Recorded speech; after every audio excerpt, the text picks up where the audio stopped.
Hey there. Hey there. Hey. So what did you learn this week? I learned this week that apparently it's okay for officers to try to spray 9-year-old girls in the face with pepper spray when they are non-compliant. Ooh.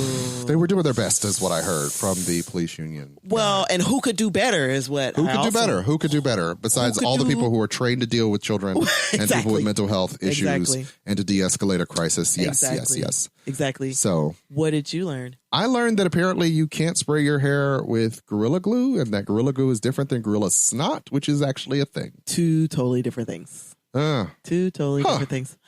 And there are actually picture tutorials now posting around the natural hair community where it says Gorilla Glue, this. Gorilla Snot, this. Hair mayonnaise, this. Regular mayonnaise, this. Just in case there's some confusion. There's a reason there's so many lawyers in America. There are so many reasons. Right. We keep them employed. Right. Welcome to the Hallspace Podcast. Welcome to the Hallspace Podcast.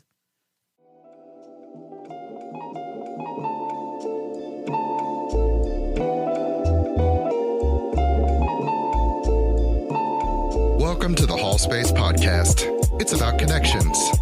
I'm your host, Dr. Ritch Hall, and this is a weekly conversation about whatever and however I see to connect things. For people who want to connect, chat, and learn a thing or two about a thing or two.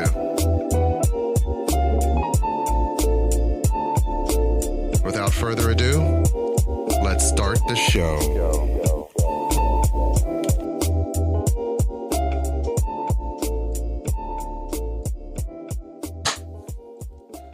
Hey, welcome. Hey there. Hey, it's Ritch Hall, and welcome to the Hallspace Podcast. Welcome back. This is Nicole Hall. Yes, here, my lovely co-host and partner in life, Nicole Hall. Hey, season 2? Season 2, episode 2. We're still doing this thing. We are. Yes. We are. And so we welcome everybody back. Hope everyone's having a good week. We are filming on an odd day, so if the energy's off, it's because we are not used to doing this today. No, we've got a house full of people today. Normally the kids are at Yammy's house. Yes, so no interruptions. No, but yesterday was the Super Bowl, so... Yes, it threw everything off. It did. Yes, normally there's genuinely no ambient noise, so like dogs and cats are usually removed from the premises. Yeah. As well as my children who visit with my mother on Sundays. Today, not the case. There may be an interruption. I will edit it out if it affects the show, but the energy might still be a little... Our energy is definitely off. We are tired. We're exhausted. From having the Super Bowl event yesterday. A Super Bowl party. It wasn't a large garing. It was just our COVID circle. Our COVID circle, yes. Yeah. I smoked a lot of meats, which meant I had to wake up really early. Oh my gosh. So, guys, he has been smoking meat since mid-Saturday. Since the quarantine happened, I've gotten into smoking. Yeah. And so on Saturday, I got the idea that I was going to smoke a pork loin. Yeah.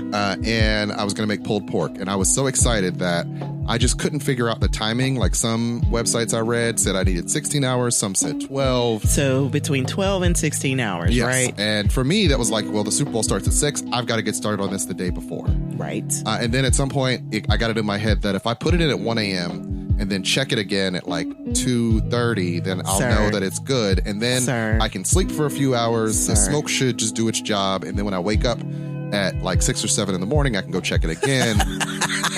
Let me stop you there. Yeah, no, it was a foolish plan. I actually did wake up and check it. That was the problem. Did. Yeah. And therein lies the problem for the whole rest of the day for you and your body and your lack of sleep, sir. Right. It's not like when we were young and we didn't bounce up. Oh yeah. One other thing that I did not anticipate, once you put something in the oven and try to go to sleep, your brain is like, nope, you have an unfinished task out there that could involve burning down your house. Right? Yeah, because you're like, I'm trying to relax, and you're like, I got a smoker outside on the deck. Right, that's smoking. Electric. It's electric. Burn the house down. Yeah. Ugh. I put my family in danger. So there was a little low level of anxiety that made it difficult to even get me sleep. And it was fine, but and so I didn't really go to sleep until like 3 a.m, like sleep. I didn't lose consciousness until like 3 a.m. Sir, you too to old wake for up that. at like 7 We're to go too old check for it that. to make sure it was okay. It actually had burnt down a little more than I had anticipated, but still was fine. So essentially what you did was you roasted a pork butt during these newborn baby hours. Yes. So every 2 hours you're up. Yes. Yeah. I was living like that, and I hated it. I hated every minute of it. Nope. And I was relatively miserable when I woke up and tired and kept wanting to sleep. Well, because you cook you roast it, but we still have food to cook. We still have the house to get together. I was also going to make store. Wings. Yes, I still had to run to the store. Wings? I also made wings. The wings went over well. Everyone enjoyed all the food. It was very good. But I was a little internally unhappy, mostly because I was out of balance. Like, I had a really good time. I enjoyed myself. It was fun. It was so fun. It was fun. We had, Mom and Bridget, and we had the Slaughters come. Yeah. And it was a really good time. It was just exhausting. Yes, it was. The kids got to play together. They did. And it was even more exhausting because that was the second time we had seen everyone. Yeah. We saw everyone Friday night for our normal family night thing. And I attended both of those. What? I used all my spoons. Right. My wife, notoriously not liking of the people. I love you guys. Though. She loves us as people, but she does not like people as a concept. So it's a little much for her to have to tolerate people for that long. No, because when I'm interacting with people, I'm all in, and it's she gives it a lot. I give all my energy. And so it was a lot. And it's good fun. It was also a lot for me, even though I'm like notoriously a little bit of an ambivert who can normally tolerate a lot. But you are an if ambivert. I hadn't thrown my sleep off so bad, I wouldn't have been as bad as I was. But that really affected me tremendously. So and still have not caught up the very next day. You never catch up. I never repay that debt. For people who haven't had kids yet, or they just started having kids, and you're like, okay, every 2 hours we got this, we'll do this, we'll catch up on sleep later. You never catch up on the sleep. No, it's gone. It's gone. Happens. Just I can understand now why it's like, hey, do that when you're younger, because when you're older, it feels like more of hurts. A pain to have to lose sleep like that. But so much pain. Right. My body is like, girl, what you think you doing? Right. And I bet your body was like, excuse me, sir. Right. No. For a pork butt. Yeah. Okay. I mean, it was delicious. I had some. It was lunch. Great. I intend to have a little bit more. I'm going to make a salad and put some on it for dinner. Like I've got totally plans. The meat was great and everybody enjoyed it. Yeah. It made a great sandwich for lunch. But it did, but you're still tired. Do I have some regrets? Yes. Regrets? Will I next time just spend my Saturday baking it? Oh, you mean at a reasonable hour? Yeah, I mean, you'd still have to get up at 9 just in case it did take 16 hours, depending on the size of it. Get up at 9, throw it in, check on it throughout the day. We were already up at 9, so yeah, But for something like that, do it the day before, don't do it the day of. Yeah, and don't tempt fate. It's one of those times where my ADHD really did not help me out. Because I was like, no, I could do everything all at once. Be fine. Just like anything, I could pull something off, and I did. But I tried to convince you otherwise. I feel bad as a result. But you don't listen. So we did a Super Bowl thing. I barely watched 5 minutes of the Super Bowl. Barely caught a minute of the Weeknd's performance at halftime. I had to ask Rod today who won. Even though we were totally facilitating for everyone else, I did not do the actual watching of the event. No, there was just more hanging out than anything. And I know that Tampa Bay was leading, and it was, at that point I was like, okay, it's like 20-6. All right. Okay. What's funny is I saw some news talk about don't make this a Super Bowl super spreader event. And it was packed. It was so many people on it was weird seeing, as many people in the stands as it was. With no masks. Yeah. I mean, they were enjoying themselves. I would hate for that to actually happen. I don't know. Maybe they tested all those people. But it also made me think man, that wasn't even a great game to catch the COVID. No, it's the it wasn't and like I said, even a nail biter. I didn't even watch that much of it, but out of all the games, I don't know, that's the one you want to say I caught honestly, COVID and skated so closely to death. Listen, for that game. I've seen a few Super Bowl games. We used to throw Super Bowl parties all the time. We were notorious for throwing Super Bowl parties in our late 20s. Avid football fans. Not at all football fans. We love the Super Bowl. We love the commercials. We love the camaraderie, all that kind of stuff, you know. I like commercials. We like the commercials. I like that they drop movie trailers. Yeah. I mean, but that was like our great opportunity for a party, because then people who did like football could come over and right. And I make this great food. We also had a large TV. We were one of the first people in our friends group that had a 50-inch plasma. Yeah. Well, it was one of the things that we bought before we got married, because we're like, we're going to spend all this money getting married. We're going to buy something that makes us both happy. Right.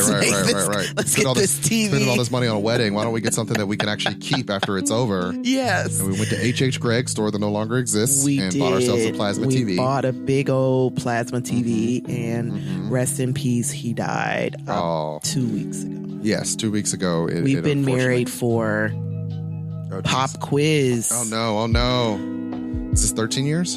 13 years. Oh, see, look at me. Gonna be 14. Gonna be 14 this year. Yeah. And the TV had lasted 14 years. It lasted Plasma 14 screen years. TV. We took it out. It had been fixed one time. I was gonna say, we took it out one time to get it fixed. 3 years ago. Before we moved into this house. It had died right there before we moved. There was a part, moved. and this guy was able to fix it. And I think it cost me like $70. Yep. And I'm thinking about getting this one fixed just because, you can't buy that big a TV for $70. They don't make them like that and it lasted anymore. 3 years. It did. It really did. And some of the reason that it went out is because my kids are notorious for leaving it on in the basement. Because it was just in the basement.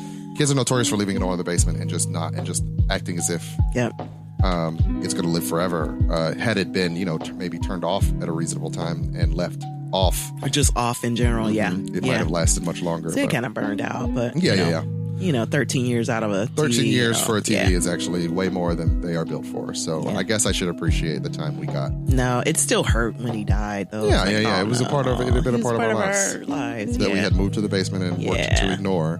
You were a grad student, so it's like, I got a TV. I got a huge TV. I've got a few amenities in my life. Let's watch stuff on it. Right. We watched all of The Wire on that TV. We absolutely did. Great show, by the way, if you've never seen it. Right. Game of Thrones. I watched on that TV. Game of Thrones. Yep. Why do we get attached to things like that? Like, it's just a television. I know it's just a television. It was a big purchase. I feel like $1,500 at the time. But to be honest, I remember having to pay it off. Listen, to be honest, though, I feel like it's part of our family, though. It gave us many hours of entertainment. And I know people joke about like the husbands loving the TV. Like, I love TV. That's probably you love TV more than I do. I do.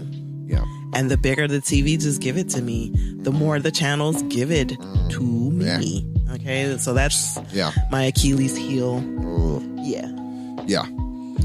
But so we did the Super Bowl party yesterday. Yes. Because Rob requested it. And my brother is into football, into of course. The sports ball, yes. And so we're like, well, we just make it a thing then, Yeah. And they got to hang out. They did. It was great. And joke around about TV or about the game. And they did. And, that means that we're recording on a Monday night. That pushed us to Monday night. So we're recording. We're tired. And we're just going to try to make a show work under the conditions. Yep. And we do have a few things to talk about on our agenda today. We do. I'm going to open with Gorilla Glue Girl because that's a timely reference, and I don't know that we'll spend forever here because I don't know much about the hair, but I do know you don't use industrial strength adhesive on the hair. You don't use glue that you would use to adhere wood to itself. Yeah. Or to hang posters with. Or to hang posters. Yeah, you don't. Or to meld plastic to get if you want a hat hair, a hair hat. Yeah, a hair hat, or like to turn your hair into a helmet. So the story is high test polymer there. Yeah, we girls, we want these like slick ponytails. Yeah. And apparently what she did was she used what's called Gorilla Glue to slick it all the way down. Yes. Gorilla Glue is different than Gorilla Snot. She had a got to be spray. She did have the got to be sprayed. Got to be sprayed is also for hair. Yes. So she ran out of that. She ran out of that, and she used Gorilla Glue. Gorilla Glue is like, I want to, you want to make hang these shells. Forever. I want to stay for. You're hanging a poster on that wall, and you're not anticipating it ever coming down. It's gonna stay. I need it to be sturdy, and so she uses it on her hair. It's for putting a poster on a lamppost. What it's not for? It's a ponytail. It's for when you're on a street team. That's what that glue is for. If you want everybody, if it's 1996 and you want everybody to know Illmatic is coming out, Boom. That's what you use Gorilla Glue. This is for. Right. I was briefly on the Wu-Tang. Was it Wu-Tang that I was on the street team for? Very briefly back in the day. I mean, when you wanted to put up posters. Stickers. Here's the thing: I never actually put up any posters. Someone told me that if you were on the Wu-Tang street team, they would send you like merch, basically like stuff that for you to put up. Yeah. And so I totally like mailed in to be that person. But I didn't put anything up because I have Christian parents. Keep all that stuff? Who would consider that to be vandalism. Yeah. So I kept a bunch of posters and eventually threw them out. So bad on me. That may be why I was not allowed back on any other street team. But I did want some. I mean, who wouldn't want free posters? Free Wu-Tang posters. Right. Absolutely. Free Wu-Tang posters. I think I did get a Talib Kweli poster or two. Nice. Like it was fly at the time as an idea, but all this stuff shows up at your house. You get a bunch of posters, and they're like, run around your city putting these up in places. And you're a kid, and you're like, I'm going to keep all of these. Well, I was like, where do I even once the reality hit, like, what building or structure could I legally put these on and not get myself and not get in trouble? It's not like I lived in New York. It was like graffitiing at night. Like, I'm a Midwestern kid who lives in a suburban neighborhood. Yeah. I'm not going to go put these up on people's houses or homes. No. And they'll be like, man, that Ethel's kid over there. Right. They would exactly know. Wu-Tang poster. Right. They would have known who did it. It wouldn't have been much of a. There'd be no guessing. Right. So you just putting Wu-Tang posters on New Life? That's what we doing? Yep. Well, I mean, I'm on a street team, I gotta represent. Yeah. No. Wu-Tang is for the children, is what I'm saying. On the house of the Lord. Yeah. So that was one of my failed ventures. Street team.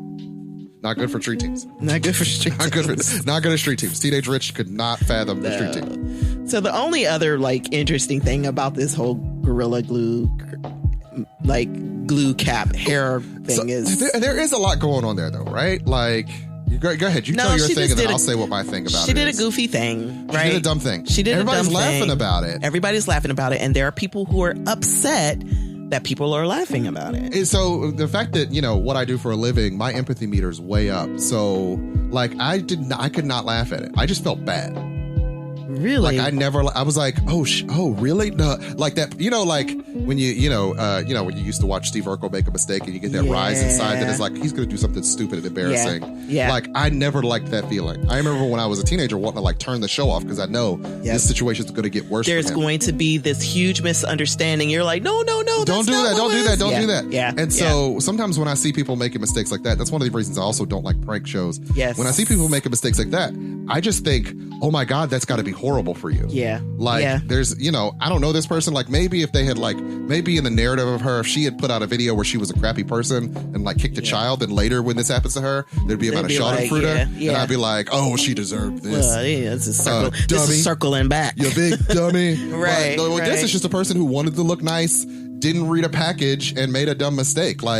It could be a tragic, you don't know what that glue is going to do to her skin. And, and honestly, she went to the hospital and all that kind of stuff. And, and they gave her nail polish remover. They gave her acetone and saline. And it was we're just going to keep trying to get this out. Yeah. They said it still hasn't come out. And she's still struggling. Yeah, she's got to GoFundMe now. She didn't raise $9,000. God bless her. Now listen. And it's just more of I just can't get past the... When I saw it, I was like, girl. Yeah. What do you wanted a slick ponytail that bad? Okay. All right. Yeah. Okay.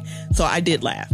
But I am like you when it comes down to pranks or big misunderstandings. So shows like Family Matters where there's going to be this big misunderstanding or Three's Company, it always gives me something in my gut, and I'm like, no, that's not what's happening here. Don't you see? Right.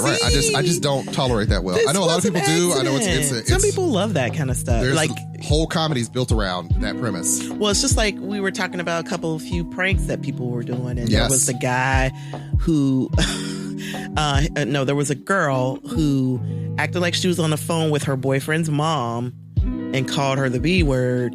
And he came in and is freaking out like, that's my mama. Don't ever call her B word. Yeah. So he returned in kind. He did. It turned into a thing. I hate stuff like that. not. Yeah. I don't like those prank videos. It's just not my thing. No, it makes my gut feel weird. Mm-hmm. I don't like it.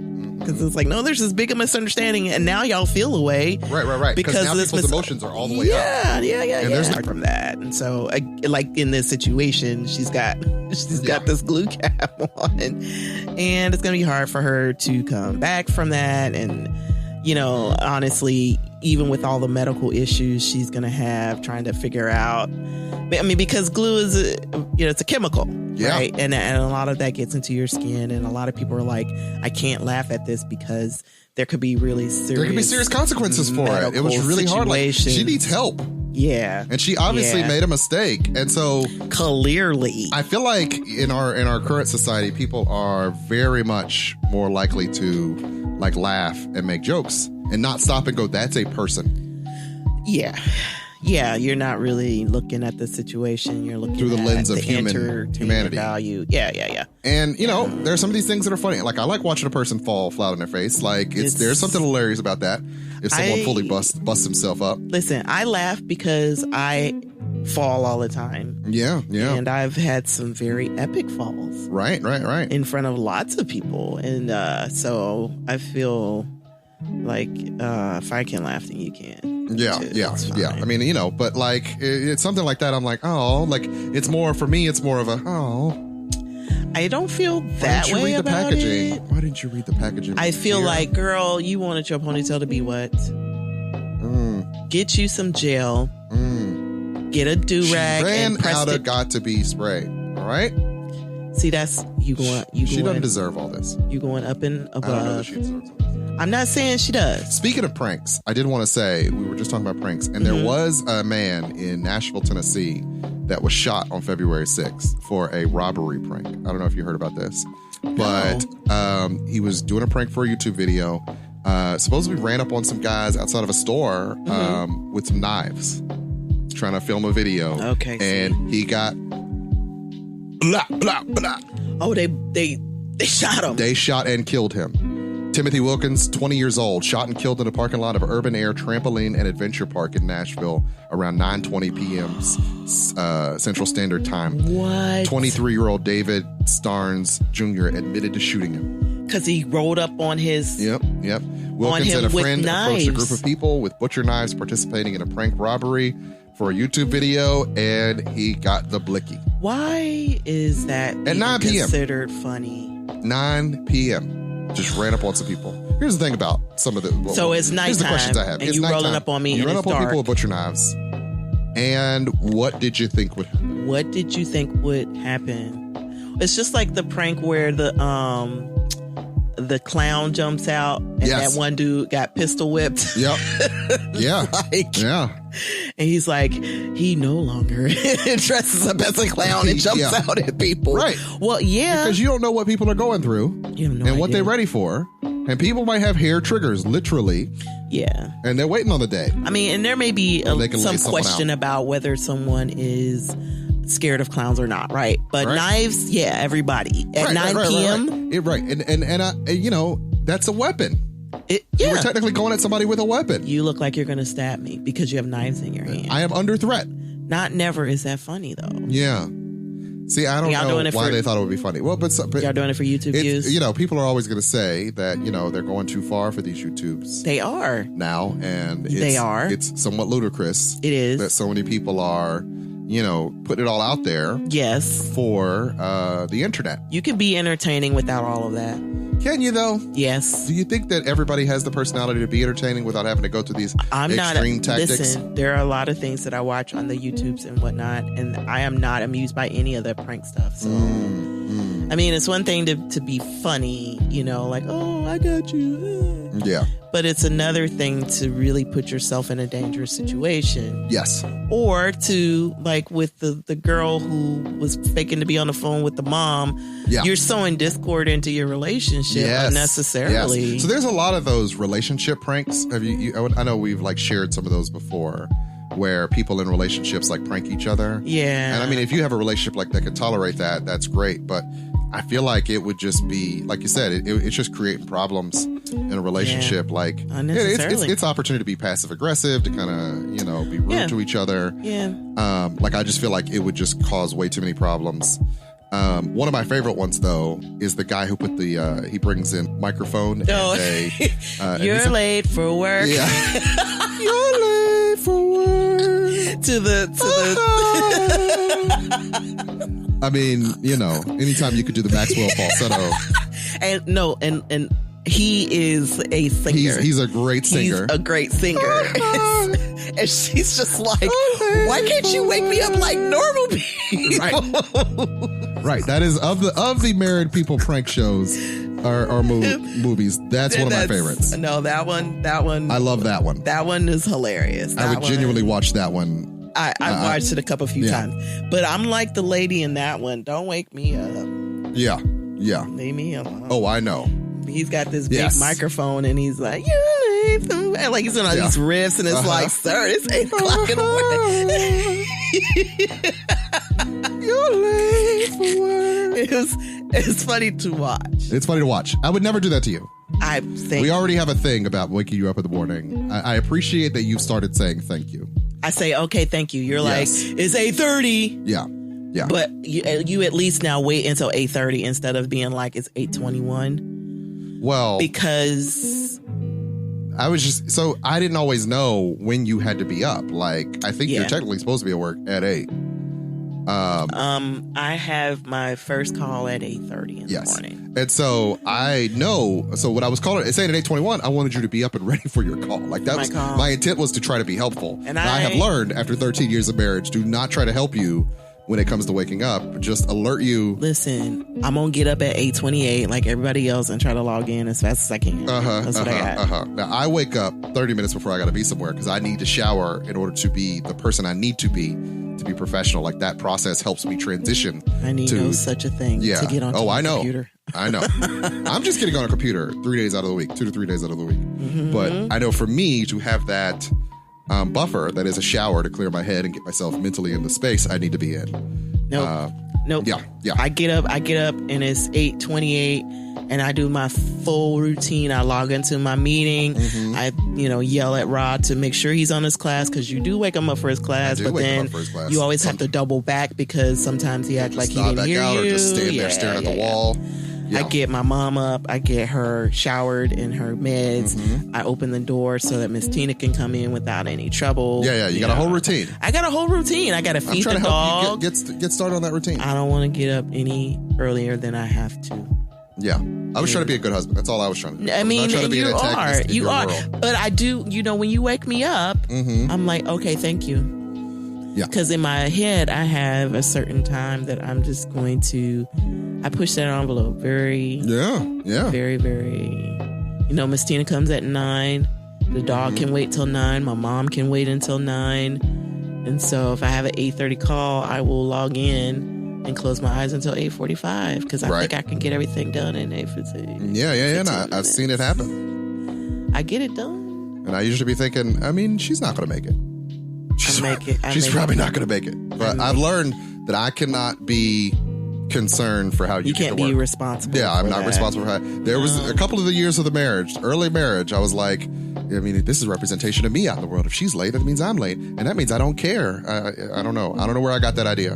It was a whole thing in my mind. I never knew you thought that. I did. That's why I would try to wake you up on time or early my gosh. For stuff. I'm sorry. He who is late to all the things. You get on me a lot about being late, which is why I thought it was a value for you. You gave me a lot of business for being late to things.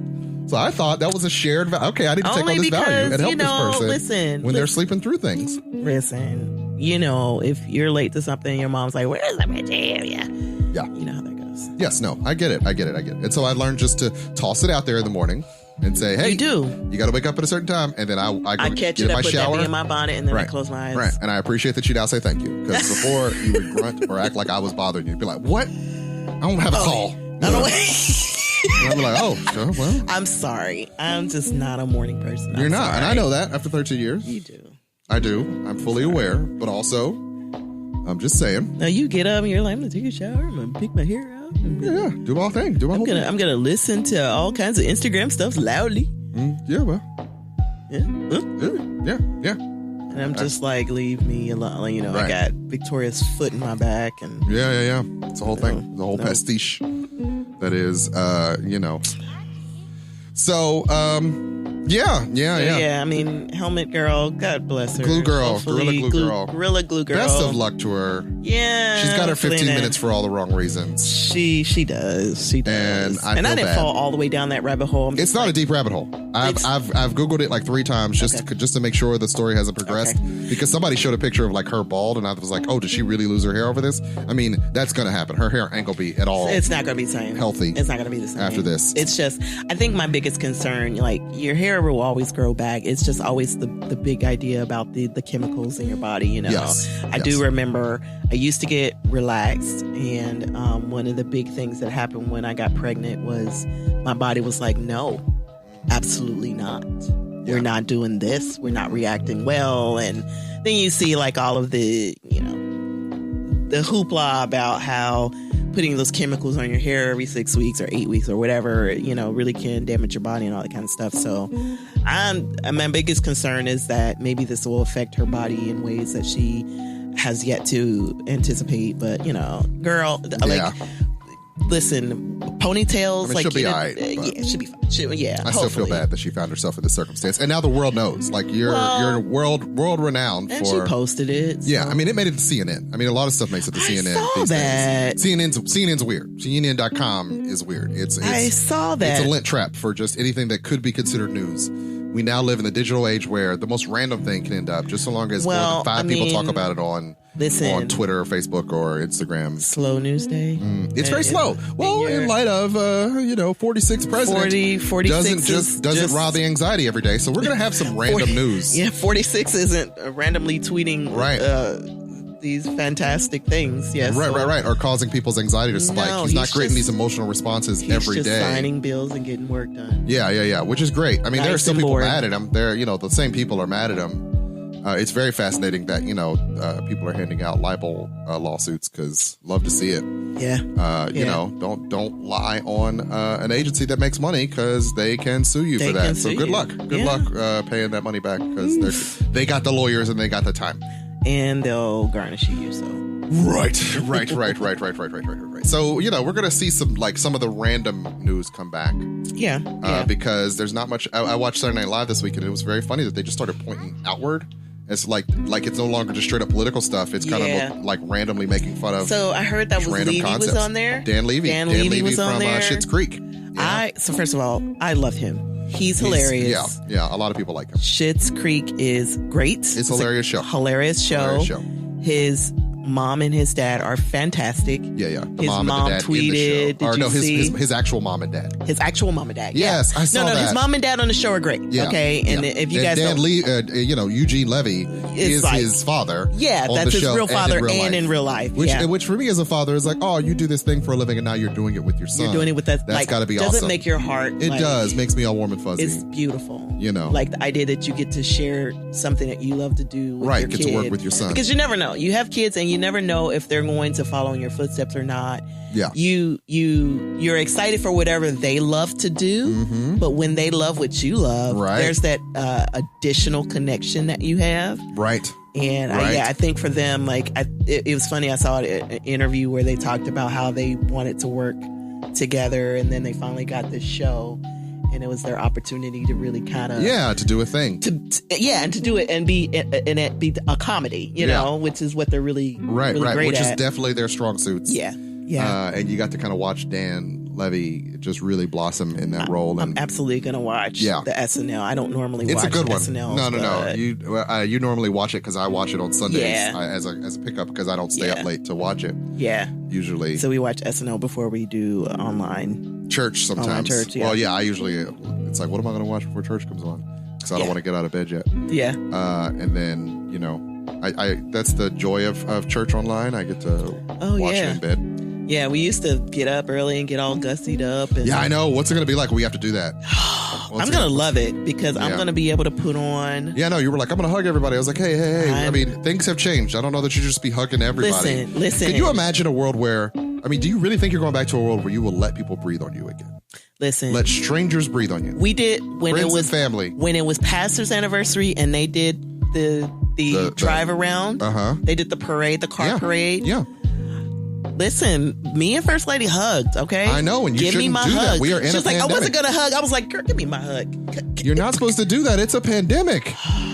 Ma'am, we have to change the norms if we want to survive. We're quarantining, and it was one hug. All it takes is the one. Listen, if they're opening up church, right? If the Lord I'm leads, sure they're going to open up church before it's fully safe to engage in all church-related activities. No, Pastor Garrett said if the Lord leads him to open the church back, and he opens the church back. I'm just saying. We are going, all of us, okay? And I'm going to give hugs. No. What if the CDC says you may attend church, but you may not hug? What if they say that? What if it's like I'm pretty sure it's probably gonna be like a stepwise. Like it's like you're gonna get this much normal and then a little bit more normal. And can I hug with my mask on? I mean, you could, but you probably shouldn't. Like I don't even know. Otherwise, why don't I just know how it'll be online church? Well, I mean, for a while. We've been doing it for a year now. There's a very good chance we could be doing it for another year. I don't know how this vaccine thing will take on. I don't know how, people might end up still getting COVID a second time. We're not sure. Yeah. So, honestly, I'll say this. We're going to have to be careful. We are going to have to be careful, but I'll say this, if you said to me, okay, you can't touch anybody, you can't hug anybody, you have to wear a mask, just the energy of being in the church and having the people around. Being back in the environment. Being able to fellowship again. There's something about that just really fills my soul. I have learned definitely to appreciate it and to enjoy it. I have my issues with church and religion. And look at you. Yeah. We got our right-handed fellowship on Sundays, so we're official which is members. Weird. I've been a member of that church. You've been a member of the church since you were. And so for them to be like, and now he's a member again. It's like, but I never considered myself not a member. I've never been a member. I've always been Corinthian Baptist, but right. Yeah, we're official. Did rejoin Corinthian we did, and we took the new members class with Miss Roper and all that kind of stuff. Yeah, we did the whole thing. So. We did the whole thing, and so now this is the part where we jump in and me and God are together. Hey, and then we'll go to heaven together. I mean, forever? forever.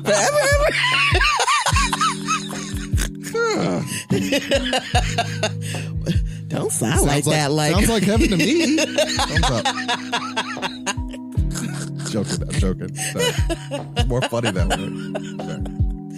Are you air quoting over there like, no, heaven to me? Okay, that's a great time for us to stop and take a pause for the cause. Here. We'll go to commercial, and then we'll be right back and talk about some more things. All right, see you soon.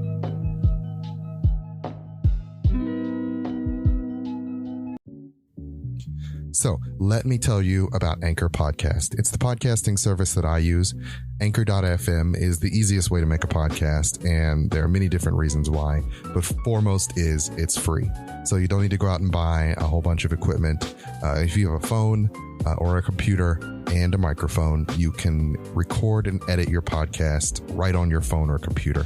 So that's one major benefit, as well as the fact that they'll distribute your podcast to several different podcasting sites for you. Not only can your podcast be found on Anchor, it can also be found on Spotify, Apple Podcast, and Google Podcast as well. So you don't have to worry about going to all those different sites and setting yourself up. They'll do it for you. You can also make some money on your podcast. Say you have a podcast that only 5 people listen to on a regular basis. They don't limit you on how many subscribers you have to have in order to be able to make a little bit of change for your podcast to keep yourself going. So pretty much everything you need to start a podcast can be found at Anchor.fm. So go download the app either in the Google Play Store or the Apple App Store, or go to Anchor.fm to get started. And I guarantee you, it'll make things so much easier for you, like it has for me.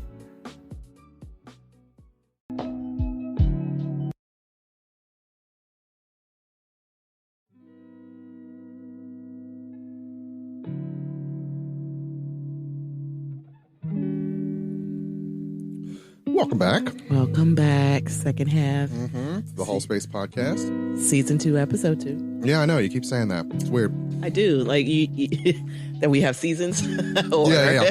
It's thrown me all off. Like, I'm trying to figure out how to number them. And it's like, oh, so do I do the season 2, episode 2 thing? Or it's technically episode 27 in the rotation? No. Like, as a producer, you in your head is one thing, but for those who are just, listening or checking us out, it's easy to compartmentalize. And so, I don't like things to be gray. I like I guess black and white. And so few of my podcasts, they said they started out just kind of recording episodes, and then it really sort of picked up steam, and then they realized, oh no, we need to do seasons now. We need to divide all that stuff up. So they had to go back to their podcasts and sort of divide them out into seasons to make it easier to consume. And actually, the guys that I heard did that. One guy's from Dayton, Ohio, and they do a true crime podcast, and he actually has 3 different true crime podcasts with 3 different true crime podcasts. He does, and it's different. He's got two. He's got many true crime podcasts. He's got different hosts for each. But how many podcasts do you have? Just 2. Just the 2. And Hall and Hud. Yeah. It was my friend Jason Farr who hosts the There It Is podcast. He's an actor and comedian. And he's the one who suggested me doing seasons, because he said, you might hit snags where you have to stop for a while, and it does help you organize and know that you don't have to do a million podcasts. Just try to get from one season to the next. Yeah. And I thought that sounds perfect. And since I like television, definitely I could do that. Yeah. And so, we're on seasons. And even though we're not sequential in any true way. No. So far, there is not a ongoing story that ties the whole season together. Correct. So far. But honestly, give me time. I'll think one up. And we'll figure that out. Yeah. It'll be a non-linear. Yeah. This is what you learn about us every episode, but, until it all comes together for the cliffhanger at the end. Some of my favorite podcasts, I catch on to them a little later, and then you hear the first couple of episodes and you realize, they have some really good stuff, but you can see the progression. Yes. And I think I enjoy seeing that with some of my favorites. So we could do that. Totally. Hey, Nicole. Yes, sir. Do you know what it is? What time of year it is? What time of year is it? It's punch key time. Ooh. Punch key time. Please tell the folks what a punch key is. Punch keys are filled donuts that are pre-Lent donuts. So they usually happen around this time of year. What are they filled with? They are filled with what would delight you, because they're filled with jelly, jam, filled with cream. I like cream and pudding. They are often filled with vanilla cream or a pudding. Cervati's has a strawberry cream one, but Cervati's is not the best punch key donuts. I'm going to be honest with you. And this is, like you said, this is pre-Lent, and this is also before Mardi Gras. Yeah. Right before Mardi Gras. I usually use Mardi Gras as a reminder of when it's happening. Yeah. Because if Mardi Gras happened, then I've forgotten to pick them up. Right. But they come out every year. And Mardi Gras is like a good time marker. And they're an Ohio thing. They're not everywhere. They're a Midwest thing, apparently. Right. It's a Polish delicacy. It's a Polish pastry. They can be up to 400 calories.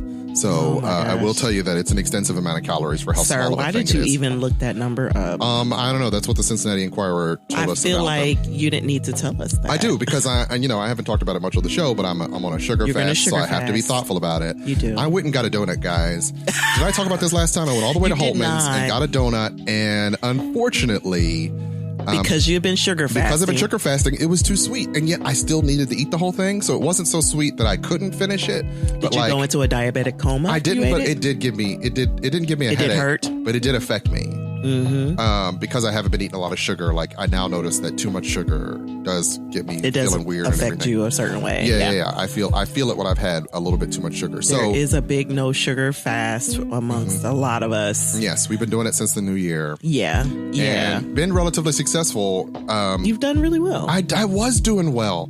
And then we got to the end of the fast, and my mother made a cake and she made a pie. Yeah. And after that, my sugar cravings came back. Before that, wasn't craving it. I had gotten past that. Right. But now, if I'm up past midnight, then I'm like, I start becoming like a dopamine nut. I'm like, I know there's some sugar in this house that I'm really going to want. Yeah. And one of the ways that I get through a sugar fast is often by making sure that I you have natural sugar during the day, or natural sugar. Like I could eat a bunch of fruit. Like if I had a bunch of fruit at night, wouldn't have the sugar cravings at all. Right. So like eat a bunch of grapes or something like that, or a fruit salad. Fruit salad, often will get me there. We typically have fruit salads. Yeah. So and cups of pineapple. Mm-hmm. I was eating pineapple cups. Those have calories, but a lot more of it's like it's less it's the syrup. Yeah, the syrup, and I try to drain that, so I'm not eating that. Yeah. But just the pineapple by itself often gets me through it. But yeah, I was doing really good. Had made it. Actually, was going down. Being able to fit in my clothes. Said they were. Oh yeah. But then Holtman said that they had a donut that wasn't a punch key, different thing. Said they had a donut that was like a berry donut, so it was filled with like 3 different types of berries and had a cream sauce on the top. And so I had to have it. Of course. Drove to Holtman's in Loveland, which is like 30 minutes from the house. It's really like 20 something minutes from the house. He said, "I'm going on the donut hunt." Yes. Like, okay. Yes. Go forth and conquer. Yes, sir. on a Saturday, and found the donut, got it all the way home. Still didn't eat it. Was like able to pull off. Was way able. One of the other things that happens when you fast sugar is you're able to delay gratification a lot better. You don't have to do a thing. You can because you're like, I'm saving this for a special, savoring it, and ate it in a savory fashion. But because I had gone so long without sugar and knew the moment I tasted it that it was too much sugar, I couldn't enjoy it the same. It doesn't feel the same. It did not feel the same. It doesn't taste the same, right? I mean, and maybe if it had been like piping hot or, fresh out the oven, it would have tasted different and been more decadent in a way that I would have really enjoyed it. But it was like, this feels like it's been in the case all day. And it just didn't do it for me. But the consequence of that was now I'm it's been a month and a couple weeks and I'm back to craving sugar on a nightly basis, which is super annoying. Yeah. But I know that if I hold off, I'm doing better than I was doing prior to, because with the COVID, I was just basically having as much as I wanted. I had like snacks in the drawer, which I had stopped doing. Yeah. And, literally sugar everywhere. I was eating it all the time. I tried to eat cereal. I didn't realize that cereal doesn't really have a taste besides sweet. No, it's and I was sugary, very disappointed. Sugar, I was like, this doesn't taste like anything. It just tastes sweet. And it's not like COVID. I'm not tasting anything. It genuinely it doesn't taste like food. It just tastes like a ball of. It just tastes like a sugar. It's a puff ball with a bunch of right. Red it was like Apple Jacks, and I thought, it'll taste cinnamony. I like that. No, did not do it for me. Yeah. So now I have a bunch of cereal that I'll just have to let the kids eat and not enjoy because you can't enjoy it now. I can't enjoy it without. It doesn't taste the same. Yeah. Which is usually where I want to be when I'm going through this process of fasting from sugar. No, you do pretty well with that. Yeah. I need disciplines. That's one of the things that I've learned in this process of being stuck at home for as long as I've been. I need the disciplines to keep me, honest and feeling as if I'm making any progress in life, because this is a doldrums. And the podcast is a thing that I do to keep myself feeling like progress is being made and I'm producing a thing. And it's fun talking with you. Yeah. So. I'm enjoying myself. Punch key season. They're available at a variety of bakeries around town, like Cervati's, Buskin's. They're available also at the smaller bakeries like College Hill Bakery. There's a small little bakery in Northside called Bonamini Bakery. That's the one you go to if you want the best ones in the city. Even endorsed by the Polish group in Cincinnati, who basically awarded all the donuts a few years ago, which was the best. And Bonamini Bakery was the best. And I've always found them to be the best in the city. When I stumbled into their bakery, that was the first time I ever had a punch key. I stumbled into the bakery, was just like overwhelmed. You do that bakery thing where you're like, what do I want? And it was like, well, we have some punch keys. And I'm like, I don't know what that is, but it's a filled donut, so I'm going to take it. Yeah. And I never quite met that high again any other time that I had punch keys. And because they're seasonal, I would forget to get them before the time was up. Time frame, because, you don't go out getting donuts every week. And so... I've learned to remember when this time of year is happening. It usually goes until about February 16th. And you just, if you're looking for some donuts to try some of those places. Like I said, Cervati's and Buskin's, and, definitely try Bonamini if you're down in, Northside. I go over there because Shake It Records is there, and I like to do my crate digging over there. Yeah, because we have record players. I have record players, and I'm really enjoying the records. It's also the time, because it's right before Mardi Gras, where they have the cakes. King cakes. King cake. Yes, the King cakes are also happening pretty much at the same time. Yeah. And it's basically a cake with... it's a green and purple and gold spiraled cake. Right, and then there's a king in it. There's a tiny baby figurine, usually plastic, on the inside. And the person with the baby gets to be king or queen for the day, is how that cake works. And it's kind of a big thing. Yeah. Interesting. And people love it. Yeah, and interesting. I don't like king cakes. They're not my type of cake. It's more of like a coffee cake. It's not like a fluffy cake. No, it's like dense. A pound cakey kind of all plastic. Boom. Mm-hmm. I'm the opposite of you. I'm a salt person, so I don't really have sugar cravings as often as you do. But when I do, I know I wake up in the middle of the night and I'm like, I need something sweet, and so. But when I do, I don't like, when I eat a donut, I don't like surprises. Yeah. So you don't like bits and bobs inside. I don't like bits and bobs. I don't want to eat a baby king. You don't want to accidentally chop into a baby. That means you're lucky, though. It means you're lucky. No. Listen, you don't want to be lucky. When I'm hungry enough, I've bitten my own finger. I don't need a baby king in my cake, okay? All right. Biting your own finger. Wow, man. I've done it a couple times. And the funny thing is, your daughter has done the same thing. Well, so. No. She's a mini version of you. I think we've covered that. Yeah, and it's like, you're just like, ow. Who hasn't bitten their own finger at a time or two? Or sandwich or something, but I'm going to make fun of you because of course you're going to make a problem for you. Fun of me. I like to know if there are other people who've done that before. But yeah, there's, filled donuts, I'm okay if it's pudding. I don't like jelly that much, but I like the idea of interesting donuts. But I know that I've had sugar cravings here and there, and I couldn't imagine having that craving like all the time. Yeah, because it's really. So here's the thing: when you're in the process of having them, you don't have them all the time. Normally, because you just eat. You essentially mindlessly eat. Yeah. So your brain just sort of thinks, yeah, have that, and then you eat it. I've learned to have fruit around the house because if I walk past the oranges downstairs and I'll be like, eat this instead. Yeah, it'll quell that because it's often not even really hunger. It might be thirst. It might just be your brain was like, that'll make me feel good for a second. So you have to sort of learn to change those habits. Well, and that's harder to do during the pandemic. It becomes a craving when you stop yourself from having it. Then your brain's like, no. I need to get to my joy. Yeah. So what's it going to take? That's when it becomes kind of an addictive behavior. Yeah. I could say from my own experiences, and I'm pretty sure that this, I've heard it from other people. So I'm assuming I'm not the only one. So yeah. Try a punch key. Just one. Don't eat 4 of them. They're probably bad for you. Anytime you're eating more than one donut. The way my sugar intake right now is set up, I cannot eat more than one donut. My body immediately gives me a response that says, you've gone too far. Yeah.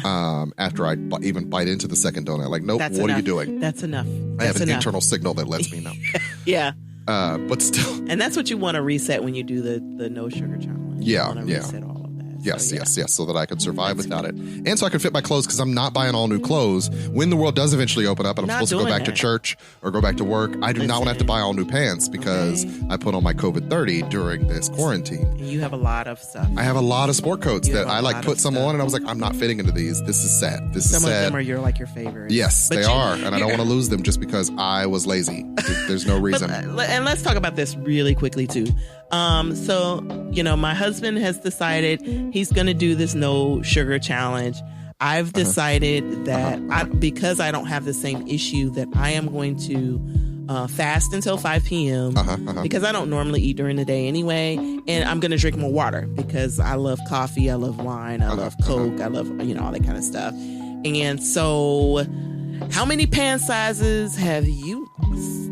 I'm back down into my regular, to the size I was prior to this. So I'm able to fit. There's a couple of them they ran a little small anyway. So, but I have within the month gotten back into my older pair of pants. Ladies. Because I was at a point where I had a big pair of pants from when I gained a bunch of weight a couple years ago. And those had become my essentially go-to pants when I would put on weight. But now I'm back into, I can wear my normal pants without discomfort. And all you did was cut out sugar. I mean, y'all listen. Cutting out sugar meant I was eating way less calories overall. It meant I was making better calorie choices. Let me. I wasn't. I stopped eating at Wendy's and all those places because of I'm eating less calories than you, Richie. All right, you probably are. I definitely am, and I'm drinking more water. Wait, are you mad at me? Did I do this wrong? Am I doing something wrong? No. Because I have a man's metabolism? Have I made a mistake of some kind? I would just You're mad at me for my metabolism, which is genetic. I have nothing to do with that. I'm a hater. You are a hater. Thank you for admitting it. Thank you for admitting it. It's on record, ladies and gentlemen. She's a hater. I've done nothing wrong here. You haven't done anything wrong. And yet I'm being wrong. punished in this conversation. You're not. I'm not punishing you. You are persecuting me and you know it. I'm not. Say it to the court. I am Your Honor. Not. Your Honor. I would like to treat her as a hostile witness. Judge Your Honor. Judge Your Honor. Judge Your Honor. I am just making a I'm making a note that there are multiple people who have done this no sugar challenge and a version of a fasting like I have done. And you are like, oh yeah, I can get back into my pants. Hey, that's really that was a milestone I wanted to hit. I just wanted to not be able to. I know. I mean, I still have some other aspirational clothes in my closet. I haven't gotten down to a 32 since I was a teenager. I would love to be back down there. You would never, listen, 32 is not realistic for a 40-year-old man who doesn't ride a bike every day. Well, I could dream. We all have aspirational clothes in your closet. I don't think you want to be that small though. I'd like to be a certain size. When I met you, I'd like to be down below 40. Definitely. Okay, I mean that's my doctor has suggested it, so what do I know? I mean, doctors suggest all kinds of stuff. They are like that's their whole job. So I'm for it. I'm just saying, I would rather be healthier. I am back down to a size that I'm comfortable with, but not nearly as fast as you. Further to go, much further to go. I've also done a lot of walking. The dog helps. He causes a lot of other problems, but he helps with the walking. But he does help with the walking. But no, I'm just making a note that you can start a challenge with your husband and your results not be quite the same. They're not going to be the same, and that's They're not going to be the same because the metabolism is different. And don't hate on the husband just because I didn't choose this life. I'm a hater. Charges to the game. Charges to the game. Charge to the game. Okay. I mean, there's a lot of things that are unfair. It's fine. Yeah, that's fine. But good luck to you guys out there if you're doing fasting or whatever. Check out these donuts if you have it in you. Right. What was the next topic here you wanted to talk about? The next topic's a down topic. So I went light and fluffy because the next one is a down one. The next one is something that it's pretty messed up. Everybody's going to be upset about. I mean, not everybody. Some people it's interesting because it's the internet. Everybody should be upset about it. They should be, but everybody's not. So there was a 9-year-old girl in Nashville, Tennessee, who was pepper sprayed by the police on January 29th. And it really affected me to view the video, to become aware of this circumstance. You have children. I have children, and I've worked with children. So I have a lot of experience in this particular regard. With troubled children. Yeah. You know that children sometimes can behave in ways that are just irrational to an adult. Yes. Right? Yes. But you recognize that they're children in their feelings, doing what they do. Right. And that as an adult, you have a responsibility to be. You have a responsibility to of more sound mind the situation than they are. Well, and as an officer, you have a responsibility to de-escalate. I'm a mandated reporter and all these things. I've been trained to de-escalate children. Yeah. So for me, it's like this was unnecessary. Absolutely unnecessary. Completely unnecessary. Now, I will quibble with the people who are like, well, it was assault. And so, yes, in this incident, it was assault. Let's explain the situation first. I was going to say, let's just start with the story. And then from there, I will talk about a little bit of a dissection of it. Yeah. So there was a young girl. There was an incident where police were called to a home because of family trouble. There's some cloudiness around what actually happened. There was possibly a car that was stolen. Domestic situation. When the police arrived, in one of the statements, they never know what they're walking into. Let's also. I do understand. Police never know what situation they're walking into. Know what they're walking into. And police. I mean, when we talk about defunding the police, I'm an advocate for averting funds from the police to other municipal services because when you think of when you're a hammer, every problem becomes a nail. And the police have guns, they have some de-escalation, but they're really here for enforcing the law. They're not here for mental health related concerns. No. And there's a variety of circumstances and I feel like where those things are so separate. They are. There's a variety of circumstances where they've been called into mental health issues and a person, unfortunately a black person more often than not, winds up hurt, injured, or dead because they are not equipped to handle that person, and they often do not see them as human. And in this circumstance, I felt like that was definitely one of the things that was happening there. The police were called that a 9-year-old girl, she ran out of the house. The mom says that she actually asked them for mental health support, and they declined it. But either way, the police were the ones who handled this problem. They find her outside. It's snowing. She's in the snow. She's yelling at the cops. She's a 9-year-old girl. She's yelling at the cops. They get her up. They handcuff her. They get her in the car, but she's refusing to put her feet in the car. And she's calling for her father. And the police, instead of talking to her, instead of trying to process the situation, they want what they want. And we often talk about that when we talk about children in my practice and in my work. And I was taught that do not get in a power struggle with a child, because what often happens with a child is they kind of get stuck in their space. Like they are triggered and they're unable to process. And so if you just try and get into I want you to sit in this spot as opposed to over there, you might get into what is called a power struggle. And now you're unable to there's nowhere to go. The kid either has to comply or not. And if they refuse to, then you have to escalate, right? She's 9 years old. She's definitely 9 years old. So she's not going to be able to think her way out of the situation. She just doesn't have the emotional or mental capacity to process this, but the adults should. I was going to say, they should be able to step back and decide. It's okay that she's not able to process this situation. Yeah. Because as we learned, there are a number of things that are causing this situation to be just incredibly hard for her to understand. Yes. But you, as an adult, as the police officer, as a person who is trained to de-escalate all situations, this 9-year-old, you have to be able to handle this 9-year-old. You have to be able to handle a 9-year-old. So they were told that she wanted to kill herself or kill her mom, and her mom was also pregnant. So there's so much going on here. The mom was pregnant. She tried to run away, and the police catch her. Like I said, they catch her. They get her in the car, but then she won't put her feet in the car as they ask. So she's sitting down in the car. She's sitting down in the car. They have her handcuffed. She's handcuffed. She's handcuffed. So she's immobile. She's not. If she tries to run again, she's not getting far. Well, I mean, and even not handcuffed, is she a danger to you? She's not a danger to them at that time. At that time, she was not a danger to them. But they want absolute compliance, which is often what happens when it comes to African Americans and interactions with the police. We are asked to be absolutely compliant. There's no room for our humanity. My argument about the police is often that as a civilian, I have to have more awareness of the situation than the police officer is responsible for. Right. Because if I make a mistake, it could be fatal to me. Essentially, the police is assuming that it could be fatal to them and then treating me in kind, but I have to be more aware of the situation, more aware of the context, even if I know or not. So civilians are responsible for the fear of the police officer. We absolutely have to carry that burden, particularly as an African-American civilian. As a 6-foot-tall black man, I've had to live my life with a full awareness of what the police could do to me should I make a mistake. Even though you're just a regular human. Even though I am largely just a regular human. But they've been trained in these instances. They are trained to see us as criminal, and they are trained to see us in a lot of ways that are negative.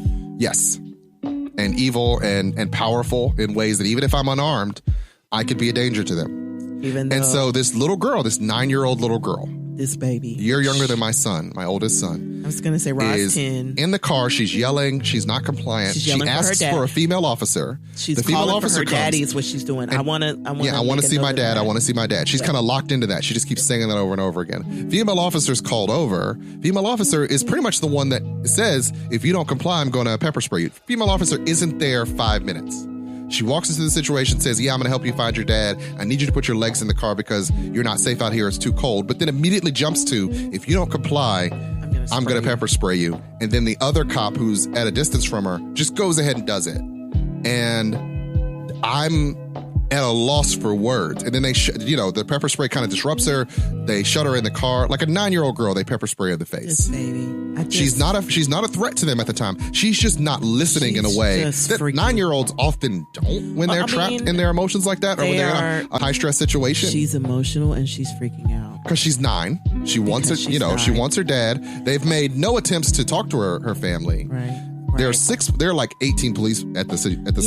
There were 6 police cars that did arrive at the scene, which is just crazy. That's way too many people for the circumstance. Even if she wasn't 9, even if she wasn't 9, and you're trying to assess the situation, you're trying to figure out what's going on, it is absolutely normal to have these emotions and to just be. Sometimes kids act out.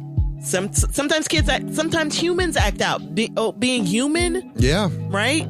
And that's not. And it's inconvenient, I guess. Well, yeah. To the commerce. Officers, yeah. But it goes to say abnormal. how often we feel like as a society we just sort of let these mental health crises happen, and one of the things that bothers me the most is how ill-equipped they are to handle how ill-equipped, how little imagination we give to these problems. Like police have said for years, they just shouldn't be the person who's first in line to handle a mental health crisis. Agree. And we know because it almost never ends well. No. They're just trying to get through their day. They're trying to get through their day. They've got handcuffs. They got pepper spray. They've got. They don't have. They don't have pillows and blankets and the stuff that a person might actually need. They're not social workers. They're not case workers. social workers and caseworkers. No. And here's the thing: I've worked with kids, so I was very upset to find that the leader of the police union said, it could have gone worse, and what are our cops supposed to do? And it's like, no, you did not do the best that could have been done. You did the best that maybe you know how to do because, as we've said throughout the summer, Black Lives Matter summer, that you're really good at busting heads. Yeah. You're really good at a paramilitary response, but you're not good at treating humans like human. Right. You're good at being an occupying force. Which is your job 90% of the time. Let's be honest. No, I mean, it's not always to be an occupying force to bust heads. I don't think that's their job 90% of the time. 90% of their time is to treat humans like humans. Yes, I will say that. Absolutely. I'll agree with you there. I mean, because how many times are you busting up a parade or people who are jumping into the Capitol, stuff like that? That's 10% of the time, if not 5. Right. Largely, it's handing out tickets and interfacing with the public. It's interfacing with the public. And seeing them as people. Understanding them as human. Right. So there's a real stimulus value to all these white cops pepper spraying a little black girl because she just won't put her feet in the car. The interesting thing about that is the original stories would not say the race of the girl. And they're like, we are not saying the race of the girl. She got pepper sprayed. And then later on, it comes out that, yes, she absolutely was. Because they wanted to avoid the consequences. One of the things that I find fascinating about where we are right now is everybody's so worried about being canceled and all of that. That there's often a downplaying because it's like, we don't want the consequences for this officer. But what about for this 9-year-old girl who now has to live with the idea that she definitely can't trust authority? She absolutely cannot trust authority. And that we know the routine here. She's wigging out. She's emotional. Yeah. And instead of meeting her with compassion and where she is as a 9-year-old, they spray her in the face. Within, like the girl officer did it within minutes of talking to her. So I'm going to pepper spray you. She heard nothing that she said, She said, I'm going to help you with your mom. You need to calm down. I'm going to pepper spray you. The other guy went and pepper sprayed her. And it's like, that's some gang shit right there. That's not, that's not, I care about the people I police. I don't care about your life. Yeah. I'm mad that you, that's how you treat a dog. She'll never forget it. She will never forget it. And I remember. And she shouldn't. There are so many things that happened when I was 9 that, I'll never forget. And it's a very seminal part of your emotional development. Definitely a part of your, and it's like you said, Ra's 10, Dan was 8, Victoria is 6. I would be livid. As you should be. And so it's tough. It's very tough. And so here's the thing. I did this for a living. I used to work at a place called St. Joseph's Orphanage. I was direct care staff. So basically I worked with children. Right. And it wasn't just normal children. It was, if you imagine every classroom in America has that one kid who acts out for ADHD reasons, for conduct disorder reasons, because they have undiagnosed depression, and it's externalizing. Like I worked with a room full of that kid. The one kid in class who's disruptive, I had 14 to 20 of them. And you had processes in place to teach you how to de-escalate to be honest, the situation. Yes, I was trained to do that. There were processes. There wasn't a lot of support, unfortunately, because there's not a lot of people working in those places. Not enough for 14 people in a classroom who might be disruptive. I mean, there was one time where 3 fights broke out at once, and it's like you're just running from crisis to crisis. Yeah. But you know what we didn't do? We never pepper sprayed a kid. Now, there was a lot of legislation around whether or not we could restrain kids, which was one of our go-to, you hold the kid down and wait for them to calm down. Yeah. And a lot of people felt like we shouldn't be doing that. The state was trying to outlaw it. Yeah, but I don't know where that legislation is now, but you were left with very few. You couldn't what was it called? You couldn't sequester them, so you couldn't put them in a room by themselves. What they used to do is put them in the padded room when they were flipping out, and you just wait for them to calm down. But when I got there, it is actually padded. It's a padded wall room because they could throw themselves at the walls and things like that. But you weren't allowed to do that anymore. You couldn't isolate them. You had to be in the room with them, or you could guard the door to not let them out because they were a danger to themselves. Yeah. But you couldn't lock them in there. Right. And really felt like at that time in my life there wasn't a lot of support for the people who do that work, because it's really hard work. Like I always said there were the good days where they were quiet, but on the good days they would just tell you their story, and once you learn that was more emotionally draining than the days where they were literally bouncing off the walls, scratching, biting, kicking, and once you know their backstory, you understand why they're no, and it's very sad, because there's a lot of kids like that society largely ignores, and they just need a little bit of love, they need a little bit of time and attention, and they need someone to know that someone out there cares, and they're going to be difficult.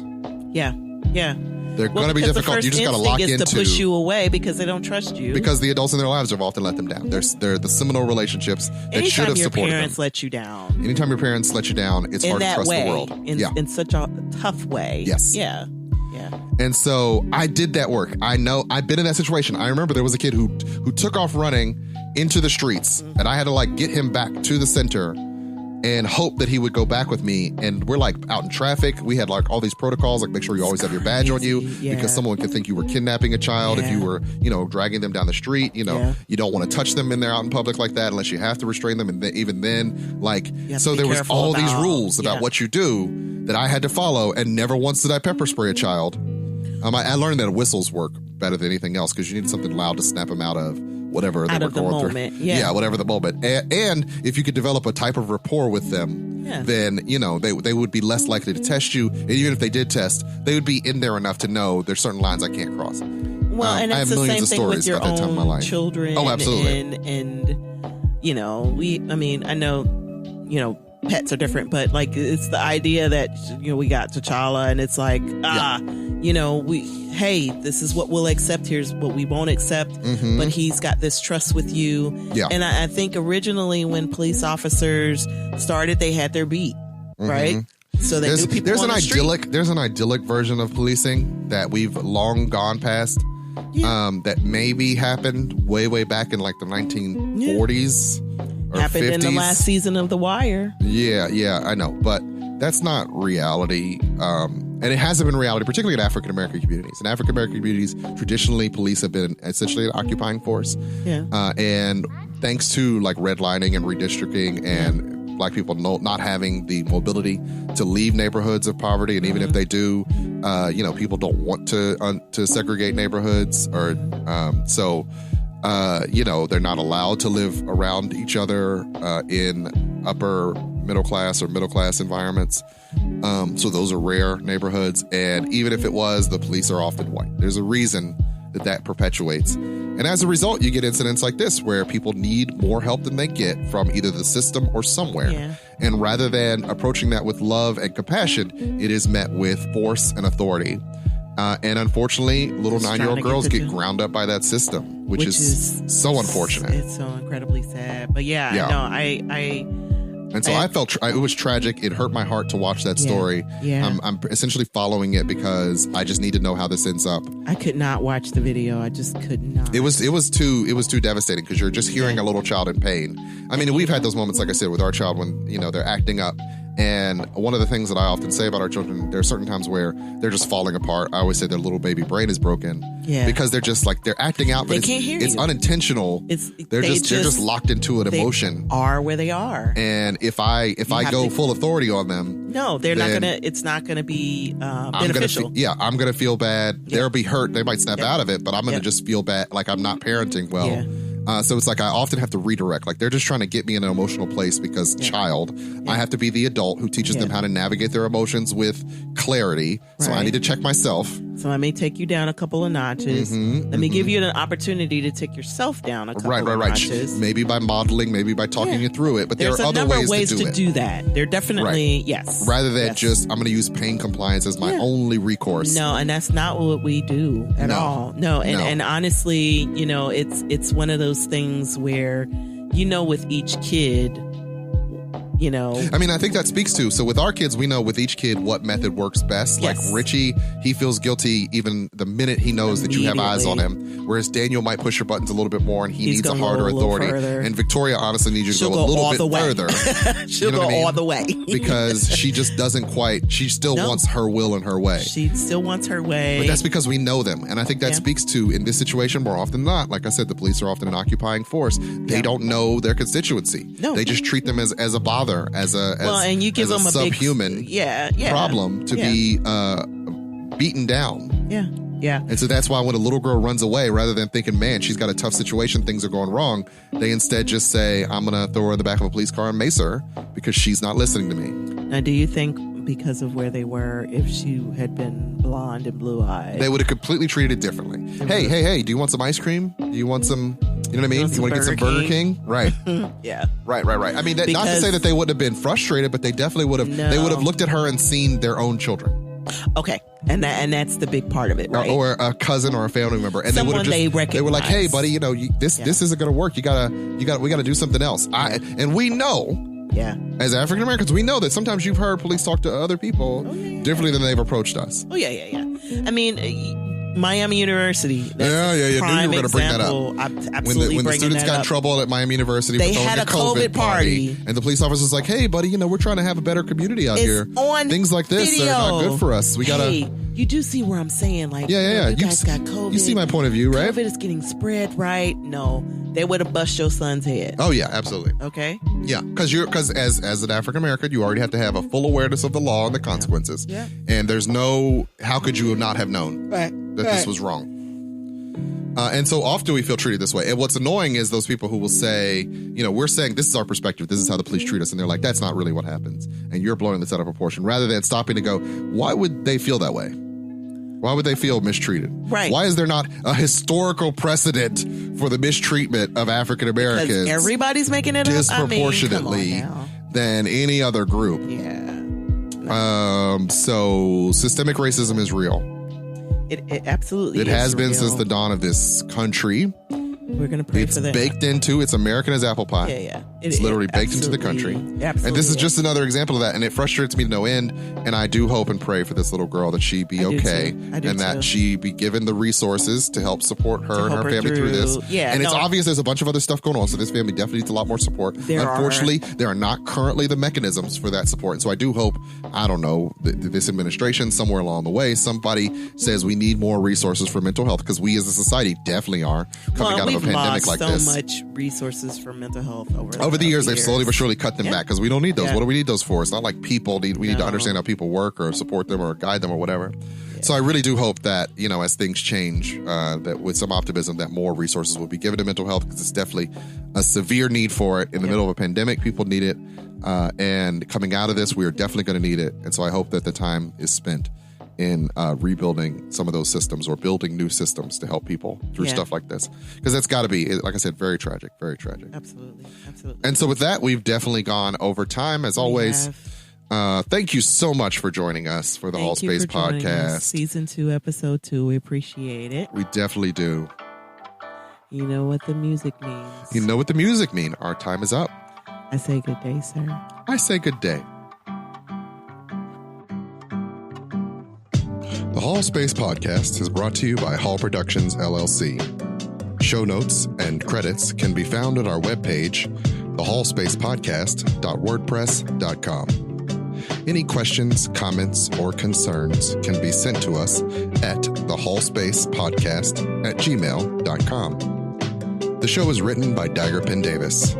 Music is curated by DJ Cabal. The show is produced by Chuck Jones and recorded at Slash and Trash Studios. If you like what you hear and you want to hear more, please be sure to like, share, and subscribe. And I hope you all have a good week.